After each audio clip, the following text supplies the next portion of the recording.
Hello students, my name is Chaitanya, Physics faculty at Shakthi International School.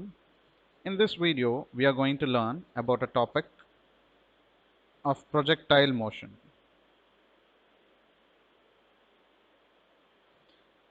This is an important topic of class 11th, motion in a plane chapter.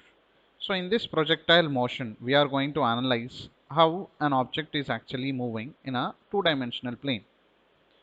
Projectile is an object which is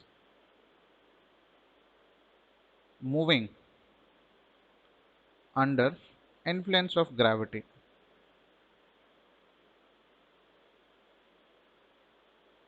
You know, gravity is a force that Earth exerts on the objects near by the surface of the Earth or even a little far from the surface of the Earth. The acceleration due to gravity will be same, considered same for all the objects which are very close to the surface of the Earth. But if they are farther from the surface of the Earth, the acceleration due to gravity is different. Now, since we are analyzing in this point all the objects which are closer to the surface of the Earth, we consider acceleration due to gravity is constant for all those objects. Now, if an object is thrown at a particular angle, let's say I'm considering this as my horizontal axis x and this as my vertical axis y. If an object is projected at an oblique angle, that is making an angle theta with the horizontal, the projectile will be following the projectile motion, we call it, because the path followed, the motion done by the projectile is what we are calling it as projectile motion. This is the path followed by the object. The reason why it is going to follow this path is because it is going to be continuously experiencing the gravitational force acting on it. So it is going to be in the parabolic shape. At a maximum height, it will reach a maximum height. At this maximum height, the final velocity in the vertical direction will be 0. We can divide this motion into two individual motions. In the plane motions, we have already seen the direction of x and the direction of y motion. If we are considering this motion and breaking it into two parts, that is x direction and y direction, the initial velocity that we are throwing it is at an angle. So velocity along x direction can be found by resolving it into components.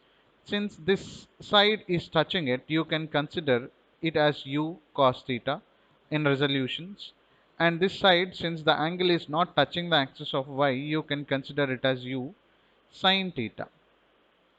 Okay, now that shows that the velocity along x direction is u cos theta and the velocity along y direction will be u sin theta. Now object is always experiencing a downward acceleration due to gravity, and that acceleration will be taken to be minus g in downward direction, since it is in downward directions. Now this is the acceleration along y direction. Is there any force acting on the object along x directions? Since we have already thrown the object, we are not exerting any force on the object. The only force that it is experiencing is the gravitational force, and the only direction that this gravitational force is acting is in downward direction. So acceleration along x direction will be 0.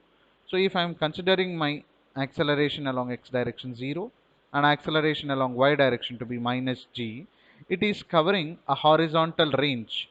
We call it a range and we'll represent it with a letter r. The maximum height is h.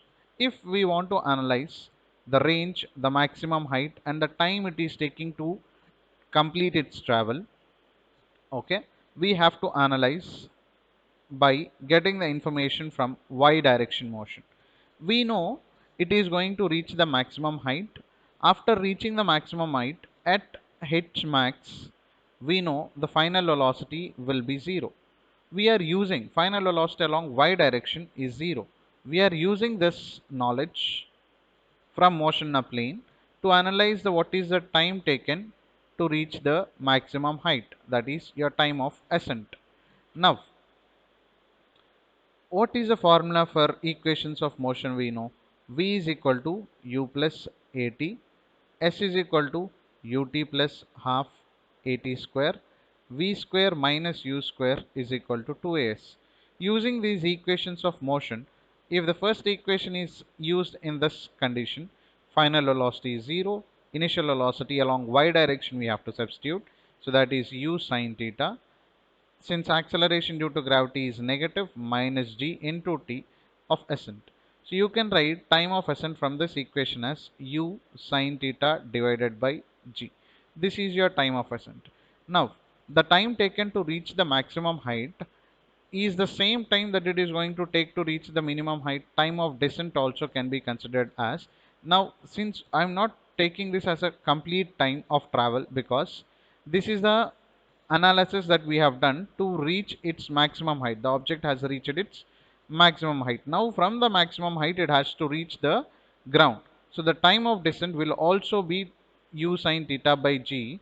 Since we know the general logic, the time taken by the object to move in upper direction will be equal to the time taken by the object to reach the ground, to move in downward direction. Now we can consider the time of flight as time of ascent plus time of descent, which will give you an output of 2u sine theta divided by g. Now this is the time of flight. This is the total time that the object is actually traveling in y direction. Now since this is the same object which is traveling in both x and y direction together, the same time that it is taking in y direction motion will be equal to the same time that it is covering in the x direction motion. So the time of flight to cover the range is also going to be the same 2u sine theta divided by g. Now you know what is the time taken by the object. Okay, we can calculate what is the range of it. If you want to find the range, this is nothing but the displacement traveled in x direction. So we can use s is equal to ut plus half at square as our equation. Since we know acceleration along x direction is 0, sx is equal to ux into time of flight, and this entire equation will be, this half at square will become 0. Substituting that equation sx in the form of range r, you can write ux, which is u cos theta, into time of flight, that is 2u sine theta divided by g.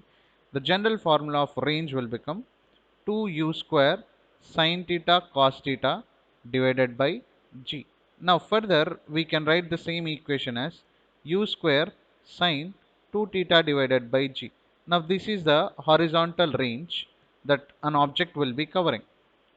If we are trying to find what is the height max, h max, along y direction, we can use another equation, that is u square by 2g, which we already know from plane motion, that is in a straight line, motion. Now if you are substituting the initial velocity in this condition along y direction is u sine theta, then h max can be simply written as u square sine square theta by 2g.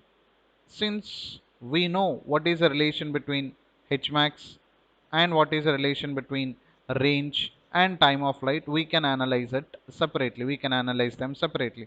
So finally, we are in a we have come to a conclusion that the range of any projectile, if it is thrown with an initial velocity u, can be written as u square sine 2 theta divided by g.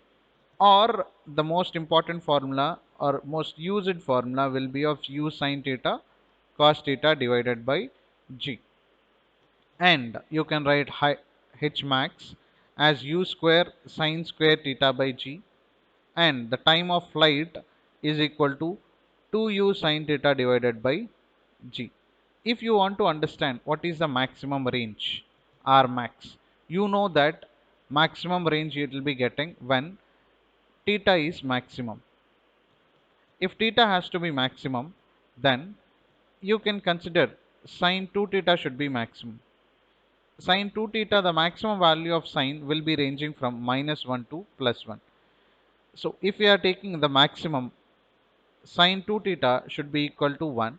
So theta should be equal to 45 degrees, since we know at sine 2 theta, which is, we can write sine 2 theta which is equal to sine 90, because Sine 90, the value of it to be 1.